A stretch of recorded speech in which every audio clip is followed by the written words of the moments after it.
Hello students of class 10। तो students हम लोग अब तक जो है पार्ट 6 पढ़ चुके हैं रियल नंबर्स का, क्लास 10 का। तो उसमें काफ़ी सारी चीज़ें मैंने बता दी है और काफ़ी क्वेश्चन भी प्रूव करा दिए हैं, ठीक है। और इरेशनैलिटी कैसे प्रूव करते हैं ये भी बताया है। तो आज एक क्वेश्चन मैंने और ले लिया है, क्योंकि इस तरीके का क्वेश्चन आप लोग जल्दी करते नहीं है, लेकिन ये पूछ लिया जाता है। जैसे रूट पी को हमें एक इरेशनल नंबर प्रूव करना है, ठीक है। तो ये काम करना है, तो इसको सॉल्व करने से पहले कुछ बातें हम बता दें ताकि ये आसानी से आपको समझ में आ जाए। जैसे कि मान लिया कि 2 जो है 2 स्क्वायर को डिवाइड करता है, और याद रखिएगा ये जो नंबर हमने लिया है ये प्राइम नंबर है, ठीक, प्राइम नंबर। तो ये 2 स्क्वायर 2 जो है 2 स्क्वायर को डिवाइड करता है, 2 स्क्वायर मतलब 4, ठीक। तो 2 अगर 4 को डिवाइड करेगा तो ये जो 2 होगा इस 2 को भी डिवाइड करेगा ना। तो कहने का मतलब है, जैसे हम ये कह दें कि 2 स्क्वायर मतलब 4 होता है, तो 4 को तो 4 भी तो डिवाइड करता है, 4 को जो है 4 भी डिवाइड करेगा, लेकिन ये जो 4 है ये इस 2 को डिवाइड नहीं करेगा, क्योंकि 4 जो है प्राइम नंबर नहीं है, ये कंपोजिट नंबर हो गया। ये क्या हो गया? Composite number. तो हम कहना क्या चाह रहे हैं वो आप समझिएगा कि हमें यहां पर कंपोजिट नंबर नहीं चाहिए, प्राइम नंबर चाहिए। जैसे कि मान लिया ए अगर पी स्क्वायर को डिवाइड कर रहा है, ठीक है, ए अगर पी स्क्वायर को डिवाइड कर रहा है तो ये जो ए होगा वो इस पी को जरूर डिवाइड करेगा, लेकिन ध्यान रहे ये जो ए है ये प्राइम नंबर होना चाहिए। क्या होना चाहिए? Prime number. क्योंकि अगर ये प्राइम नंबर नहीं होगा, कंपोजिट नंबर होगा, तो देखिएगा 4 जो है कभी 2 को डिवाइड नहीं करेगा। 4 को तो कर देगा, लेकिन 4 2 को डिवाइड नहीं करेगा। लेकिन यहां मैंने प्राइम नंबर लिया है क्योंकि 2 जो है एक प्राइम नंबर होता है, आपको पता है। तो ये प्राइम नंबर है, तो ये जो प्राइम नंबर है ये 4 को भी डिवाइड करेगा, और ये जो 2 है इस 2 को भी डिवाइड कर जाएगा। क्लियर? तो कहने का मतलब है कि ये जो हमारी थ्योरम है, तो यहां पर हमें इस वाले नंबर को जिससे आप डिवाइड कर रहे हो इसको प्राइम नंबर लेना होगा। तो अगर ए पी स्क्वायर को डिवाइड करेगा तो श्योर है कि ए पी को भी डिवाइड करेगा, ठीक है, पी को ए डिवाइड करेगा। तो जब पी को ए डिवाइड करेगा तो कुछ आएगा, तो हम इसको कुछ भी मान सकते हैं, सी मान लीजिए या एम मान लीजिए, ठीक है। तो जब पी को ए डिवाइड करेगा तो एम आएगा या सी आएगा, एज यू विश, जो आपको लेना हो। तो चलिए अब क्वेश्चन को करना शुरू कर रहे हैं और देखते हैं कैसे इसको हम लोग हल करते हैं। तो चलिए देखते हैं क्वेश्चन क्या है। रूट पी को इरेशनल नंबर प्रूव करना है, और मैंने बताया था इसको हम लोग किस मेथड से प्रूव करते हैं? कंट्राडिक्शन मेथड से, ठीक है, कंट्राडिक्शन मेथड। कंट्राडिक्शन मेथड क्या होता है? उल्टा लेकर चलना। अगर हमें इरेशनल नंबर प्रूव करना है तो हम लोग इसको रैशनल मान के चलेंगे, और बाद में अपनी बात को गलत साबित कर देंगे तो ऑटोमेटिकली वो इरेशनल नंबर बन जाएगा, ठीक है। कैसे? देखिएगा। तो यहां पर हम लोग लेट कर ले रहे हैं क्या, इस नंबर को प्रूव करना है इरेशनल, तो इसी को आप रैशनल मान लीजिए, यानी root P is a rational number, ठीक है, रैशनल नंबर। ये हमने एज्यूम किया है, यानी लेट किया है, एज्यूम, ठीक है। तो जब ये आपने रैशनल नंबर मान लिया तो ये जो रैशनल नंबर होगा इसको आप a अपॉन बी के फॉर्म में लिख पाएंगे। किसी भी नंबर को अगर वो रेशनल नंबर है तो उसको हम लोग इस फॉर्म में लिख सकते हैं। नॉर्मली p अपॉन क्यू कहा जाता है, तो जरूरी नहीं कि p अपॉन क्यू रखें, क्योंकि रूट p को ही प्रूव करना है, तो हमने इसको a अपॉन b मान लिया। समझ में आ गई बात? तो अगर कोई भी रैशनल नंबर है, जैसे मान लो 3/4, ये रैशनल नंबर है, तो भैया ये a मान लीजिए और ये b मान लीजिए, तो ये a अपॉन b के फॉर्म में ही तो लिखा है, और ये रैशनल नंबर है। तो किसी भी रैशनल नंबर को हम लोग a अपॉन बी कहो या p अपॉन क्यू कहो, कुछ भी कह सकते हो, ठीक। अच्छा, तो अब आगे बढ़ते हैं। तो इसको हम लोगों ने a अपॉन बी मान लिया, और ध्यान दीजिएगा ये a और b क्या है? a और b जो है वो इंटीजर है, और नीचे वाला नंबर जीरो भी नहीं हो सकता, क्योंकि नॉट डिफाइंड हो जाएगा अगर नीचे आ गया जीरो। तो b जो है 0 भी नहीं हो सकता, और a और b आप को प्राइम नंबर ले लीजिए।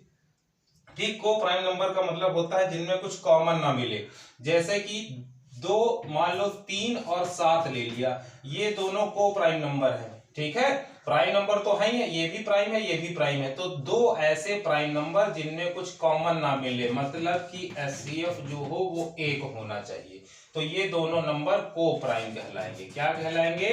को प्राइम। ये पहले ही बता चुके हैं। तो यहाँ पर a और b जो है वो इंटीजर तो है, साथ में a और b को प्राइम नंबर है, यानी इनका HCF 0 है। यानी यहां मैं सीधे लिख दे रहा हूं HCF किसका? a और b का जो है वो 1 है, यानी कि ये क्या शो कर रहा है, अगर इनका HCF 1 होगा तो ये दोनों को प्राइम कहलाएंगे। तो चाहे को प्राइम नंबर लिख देना, चाहे HCF AB का 1 लिख देना, बात एक ही है। अब क्या करिए, दोनों पक्षों का हम लोग क्या कर सकते हैं, स्क्वायर कर दीजिए। स्क्वायरिंग बोथ साइड कर दे रहे हैं, SBS, तो इधर करोगे रूट p का स्क्वायर p देगा, यहाँ a स्क्वायर देगा और ये b स्क्वायर देगा। समझ में आ रही बात? a का स्क्वायर a स्क्वायर हो गया, b का स्क्वायर b स्क्वायर, थोड़ा सा क्रॉस मल्टीप्लाई कर लो तो ये क्या होगा, pb स्क्वायर हो जाएगा। क्या होगा? pb square equal a square. इतनी बात समझ में आ गई। अब आगे का पोर्शन करेंगे, इतना आप कॉपी कर लीजिएगा। अब इसको इधर लिख लो या इसको इधर, बात तो एक ही है क्योंकि दोनों बराबर है, तो इसको हम लोग लिख लेते हैं a स्क्वायर, इधर लिख लो, इसको इधर लिख लो, pb स्क्वायर। अब देखिए ये जो p है ये एक फैक्टर है, जैसे कि 6 को मैंने बताया था, 6 को आप 2 गुणे 3 लिख सकते हैं, तो 2 जो है एक फैक्टर होगा किसका? 6 का।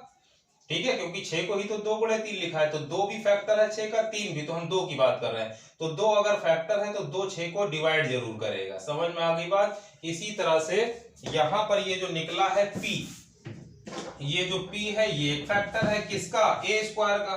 तो p अगर फैक्टर है a स्क्वायर का तो p a स्क्वायर को डिवाइड जरूर करेगा, है ना। इसका मतलब क्या होगा, p डिवाइड्स a स्क्वायर, क्योंकि p फैक्टर हो जाएगा a स्क्वायर को, तो p जो है वो डिवाइड करेगा, p डिवाइड्स a स्क्वायर। और मैंने बताया था p अगर a स्क्वायर को डिवाइड करेगा तो p a को भी डिवाइड करेगा। इंप्लाइज दैट क्या होगा कि p डिवाइड्स a। ठीक है, अब देखो p जो है किसको डिवाइड कर रहा है? a को, तो a को कौन डिवाइड कर रहा है? p। तो जब a को p से डिवाइड करोगे कुछ आएगा, मान लिया m आया, लेट्स से। ठीक है भाई, कुछ ना कुछ आएगा, a को p से डिवाइड करोगे, हमने मान लिया m, तो a की वैल्यू क्या निकाल ली? क्रॉस मल्टीप्लाई हो जाएगा, तो a की वैल्यू pm निकाल ली। और याद रखना हम लोग a और b की ही चर्चा करेंगे, इसलिए a की वैल्यू निकालेंगे और b की वैल्यू निकालेंगे, क्योंकि a और b को हमने को प्राइम बताया था। तो हम लोग देखना चाहते हैं कि a और b में ऐसा तो कोई नंबर नहीं जो कॉमन हो जाए, इसलिए वैल्यू आप किसकी निकालोगे? a की निकालोगे और b की। तो a की वैल्यू मैंने निकाल दी, pm। ठीक है, इसको आप समीकरण नंबर 2 मान लीजिए, और ये जो आया है ये यहाँ पर जो निकाला था इसको समीकरण नंबर 1 मान लीजिए। अब a का मान उठा करके समीकरण 1 में रख देंगे, यहाँ पर a स्क्वायर है ना, तो a की वैल्यू क्या रख दोगे? pm। ठीक, तो put value of a, put value of a in equation, किस इक्वेशन में रख देंगे? फर्स्ट में। किस इक्वेशन में रख दोगे? फर्स्ट में। और फर्स्ट है क्या फर्स्ट? a स्क्वायर बराबर pb स्क्वायर, है कि नहीं? तो अब देखो क्या होगा, a की वैल्यू हमें क्या रखनी है? pm, तो a की जगह pm रख दो, ऊपर स्क्वायर है तो स्क्वायर लगा दो, ये रहा pb स्क्वायर। ठीक है, यहां पर क्या है? pb square. अब सुनो, p का स्क्वायर करोगे तो p स्क्वायर हो जाएगा, m का स्क्वायर करोगे तो m स्क्वायर हो जाएगा, यहां रहेगा pb स्क्वायर। एक p से एक p कट जाएगा तो एक p बचेगा, क्योंकि p स्क्वायर था ना। तो अब सुनिएगा क्या आ गया? pm square. क्या आ गया? pm square. pm square equal, यहां क्या बचा? b square. बचा कि नहीं बचा? अब इसको इधर लिख लो, इसको इधर, क्योंकि हमें b की वैल्यू चाहिए, तो b वाले को लेफ्ट में कर लो, बात एक ही है, दोनों बराबर है। तो इसको आप लिख सकते हो b, यही लिख दे रहा हूं, b स्क्वायर इक्वल, इसको इधर लिख लीजिए pm स्क्वायर। तो फिर देखिए p फैक्टर आया, p किसका फैक्टर आया? b स्क्वायर का, तो p डिवाइड जरूर करेगा, b स्क्वायर को करेगा ना, यानी कि p जो है वो डिवाइड करेगा, किसको? p डिवाइड्स, p किसको डिवाइड करेगा? b स्क्वायर को।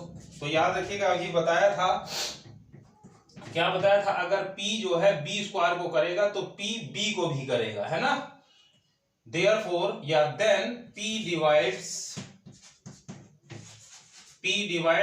B, इतनी बात हो गई। तो P जो है किसको डिवाइड कर रहा है, B को, तो भैया B को जब P डिवाइड करेगा तो कुछ ना कुछ आएगा, मान लेते हैं क्या आया, C, लेट्स से, मान लिया।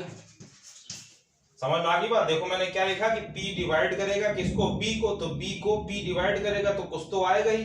तो यहां से क्या निकल आएगा, B की वैल्यू आ जाएगी PC।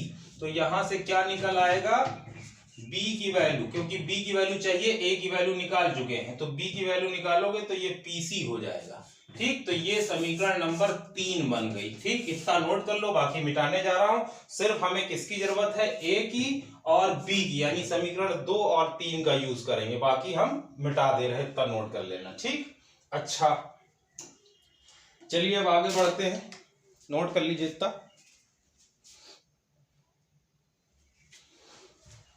अच्छा चलो इधर ही मिटा दे रहे हैं।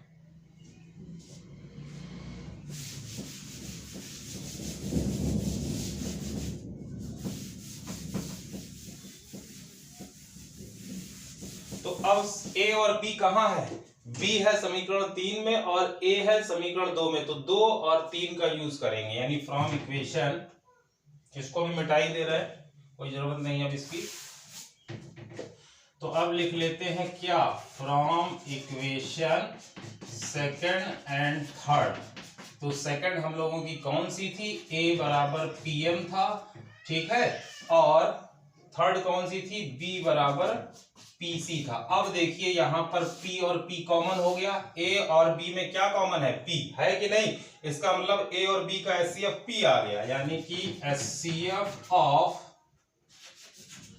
A and B, HCF of A और B का HCF क्या है, दोनों में कॉमन मिल गया ना P, ये देखिए दोनों में कॉमन आ गया P, यानी कि A और B का HCF जो है वो P है। और याद करो जो हमने लिया था उसमें जो है HCF कितना आना चाहिए, 1 आना चाहिए ना हमारे अनुसार, क्योंकि मैंने रैशनल नंबर माना था, तो मेरे अकॉर्डिंग HCF कितना आना चाहिए, 1, लेकिन HCF क्या आ गया, P आ गया, यानी कुछ एलिमेंट आया ना, तो HCF जो है P आ गया, इसका मतलब हमारी बात गलत साबित हो गई। तो ये कंट्राडिक्शन हो गया, कंट्राडिक्शन का मतलब विरोधाभास, मतलब उल्टा आया। ठीक, तो याद रखिएगा।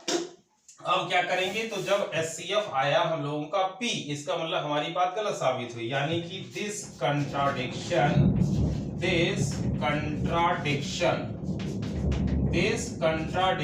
has arisen,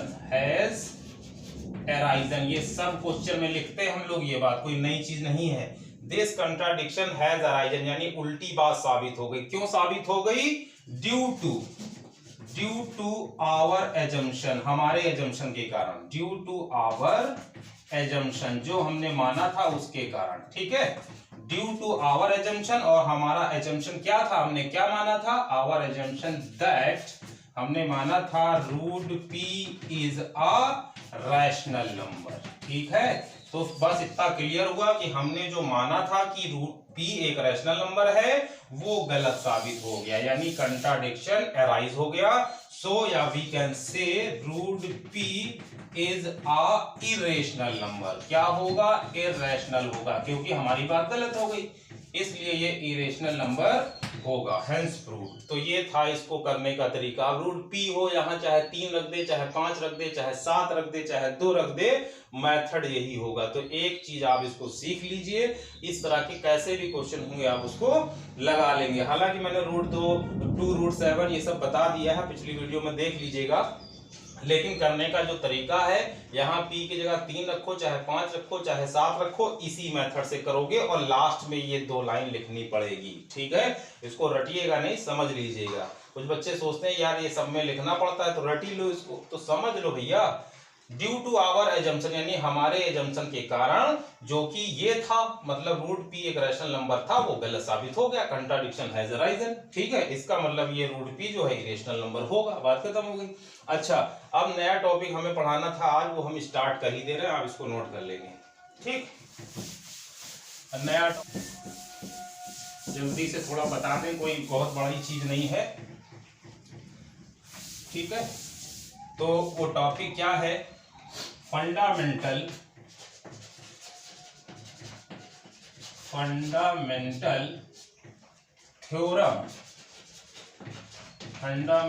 theorem of arithmetic. ठीक है, arithmetic, fundamental theorem of arithmetic. तो पहले इसको हम लिख रहे हैं इंग्लिश में, इसका जो डेफिनेशन है वो क्या है, आप उससे घबराइएगा नहीं, अभी हम इसको डिक्टेट करेंगे। ठीक है, फंडामेंटल थ्योरम ऑफ अर्थमेटिक क्या होता है, any composite number can be express को आप लिख सकते हो फैक्टराइज, यानी किसी भी कंपोजिट नंबर को हम लोग फैक्टराइज कर सकते हैं as a product of prime numbers, as a product of prime numbers. This factorization is unique apart from the order in which prime factors occur. अब कहोगे सर ये क्या पढ़ दिया, क्या चीज लिख दी, हमारे समझ में आया नहीं, तो अभी आएगा, थोड़ा सा वेट करो। अब हमने एक एग्जांपल लिया है, क्या 120, और 120 क्या होता है, कंपोजिट नंबर, सबको पता है 120 क्या है, कंपोजिट नंबर है। क्यों कंपोजिट नंबर है, क्योंकि 122 से भी कट जाएगा, ठीक है, और 5 से भी कट जाएगा, बहुत सारे नंबरों से ये कट जाएगा, 3 से भी कट जाएगा। ठीक, तो ऐसा नंबर जिसके कई सारे फैक्टर्स होते हैं वो हमारा कंपोजिट नंबर कहलाता है। समझ में आ गई बात। एक से बड़े वो नंबर जो प्राइम ना हो कंपोजिट कहलाता है। एक से बड़े कोई भी नंबर ले लो जो प्राइम ना हो वो कंपोजिट कहलाएगा। तो 120 प्राइम नहीं है और एक से बड़ा भी है, इसलिए कंपोजिट है। तो 120 को हमने ऐसे ब्रेक किया, आप जानते हैं ब्रेक करना, ब्रेक कर लेंगे और लिख लेंगे। तो कंपोजिट नंबर को हमने क्या कर दिया, फैक्टराइज कर दिया है। और ये जो प्राइम नंबर है, 2 भी प्राइम है, 3 भी प्राइम है, 5 भी प्राइम है, तो प्राइम नंबर को हमने कैसे लिखा है, मल्टीप्लाई लगा लगा के लिखा है, मतलब प्रोडक्ट के फॉर्म में लिखा है। तो यहां से लेकर यहां तक बात समझ में आ गई। किसी भी कंपोजिट नंबर को हम लोग फैक्टराइज कर सकते हैं। ये फैक्टराइज किया है किस फॉर्म में, product of a prime numbers. ये किसका प्रोडक्ट है भाई, इनटू इनटू इनटू, किसका इनटू किया है, प्राइम नंबर्स का ही ना। तो कंपोजिट नंबर को आप फैक्टराइज कर सकते हो किस फॉर्म में, प्रोडक्ट ऑफ, ये प्रोडक्ट है इसका मतलब जो मल्टीप्लाई लगा है, प्रोडक्ट ऑफ किसका, प्रोडक्ट प्राइम नंबर्स का। तो यहां तक बात क्लियर हो गई। फिर मैंने बताया दिस फैक्टराइजेशन इज यूनिक। इसका क्या मतलब है, फैक्टराइजेशन यूनिक होगा। जैसे कि कोई कहेगा सर हम 120 को 3 इधर लिख देंगे, 2 इधर लिख देंगे, चलो 3 को यहां लिख लो, ठीक है, अब फिर 2 को लिख लो, फिर 5 को लिख लो। कोई कहेगा हम पहले 5 को लिखेंगे, फिर 2 को लिखेंगे, फिर 3 को लिखेंगे, फिर 2 को लिखेंगे। तो भैया समझो, इसमें भी 5, 2 और 3 यही प्राइम नंबर है। 5, 2 और 3, इसमें भी क्या है, 5, 2 और 3 यही है प्राइम नंबर्स। 5, 2, 3, इसमें भी 3, 5, 2 यही है, 3, 5, 2। तो भैया आप चाहे किसी से पहले डिवाइड करो, जो फैक्टराइजेशन होगा वो तो यूनिक होगा, क्योंकि इसमें प्राइम नंबर्स क्या है, 3, 5, 2, इसमें भी 3, 5, 2, इसमें भी 3, 5, 2। इसका मतलब ये जो फैक्टराइजेशन किया है आपने, जिसको आपने कैसे लिखा है, प्राइम नंबर्स के प्रोडक्ट में, तो ये जो फैक्टराइजेशन हुआ वो यूनिक है। ठीक है, यूनिक का मतलब इसमें भी जो प्राइम नंबर होंगे वही प्राइम नंबर इसमें होंगे, वही प्राइम नंबर इसमें होंगे। ठीक, अब इसको लिखने का क्या तरीका है भाई, ये भी सही है, ये भी सही है, ये भी सही है, तो आखिर हम लिखें कौन सा, ये वाला कि ये वाला और कि ये वाला।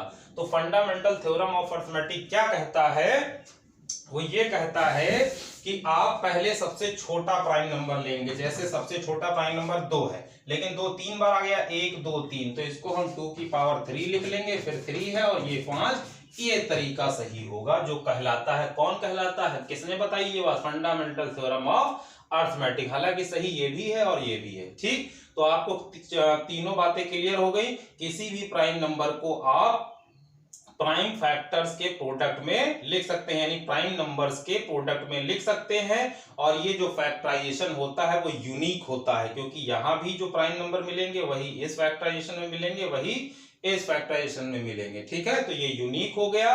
उसके बाद मैंने कहा apart from the order in which prime factors occur, यानी कि ऑर्डर कुछ भी हो सकता है। ऑर्डर कुछ भी होने का मतलब पहले चाहे 2 को लिख दो, चाहे पहले 5 को लिख दो, कोई फर्क नहीं पड़ता, यानी ऑर्डर कुछ भी हो सकता है, बट फैक्टराइजेशन यूनिक होगा।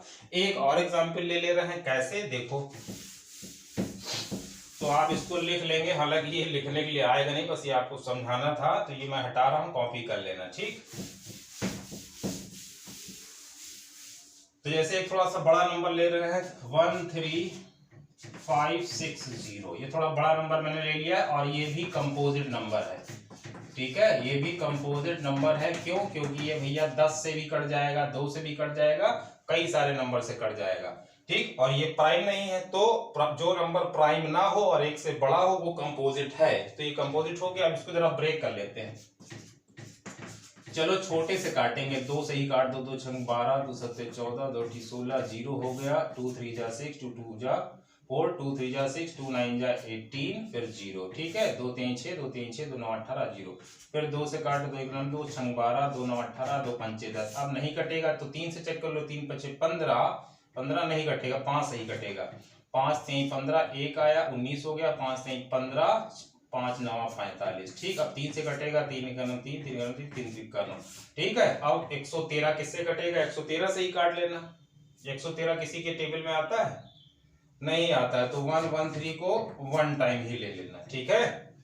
अच्छा, तो अब हम लोग इसको क्या लिख सकते हैं? 13560 को क्या लिख सकते हो? 2 1 2 3 बार आया है, ये 3 लिख दिया है यहाँ पर 4 2 जो है 3 बार आया है, 3 1 बार आया है, 5 है और 113। देखिए सबसे छोटा, फिर उससे बड़ा, फिर उससे बड़ा, फिर सबसे बड़ा, ठीक। तो ये हम लोगों का कहलाएगा फंडामेंटल थ्योरम ऑफ अर्थमेटिक, ठीक है। समझ में आ गई बात? सबसे छोटे को पहले लिखना, फिर बड़े को, फिर उससे बड़े को, फिर उससे बड़े को। तो ये आप जानते भी थे, लेकिन ये 10th में था तो हमको बताना पड़ा। क्लियर हो गई बात? 113 अगर किसी से कटेगा तो काट भी देना, ठीक है। अच्छा, उतना हम टेबल नहीं पढ़ रहे हैं, तो ये तरीका है। लेकिन अगर 3 गलती से पहले लिख जाए, ये बाद में लिख जाए, ये ऐसे लिख जाए, तो ये गलत नहीं है, सही तो है।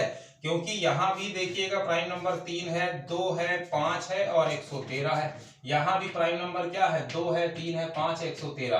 तो फैक्टराइजेशन तो यूनिक है, लेकिन हमें जो लिखना है, जो सही ढंग है, वो सबसे छोटे वाले प्राइम नंबर को पहले लिखना, फिर उससे बड़े को, फिर उससे बड़े को, ठीक। तो ये टॉपिक हम लोगों का क्लियर हो गया। अब नेक्स्ट वीडियो में हम आपको बताएंगे रैशनल नंबर एंड उसके एंड दियर डेसिमल एक्सपेंशन, ठीक है। रैशनल नंबर और उसका डेसिमल एक्सपेंशन, ये लास्ट टॉपिक है जो नेक्स्ट वीडियो में खत्म हो जाएगा, ठीक है। Okay, thank you.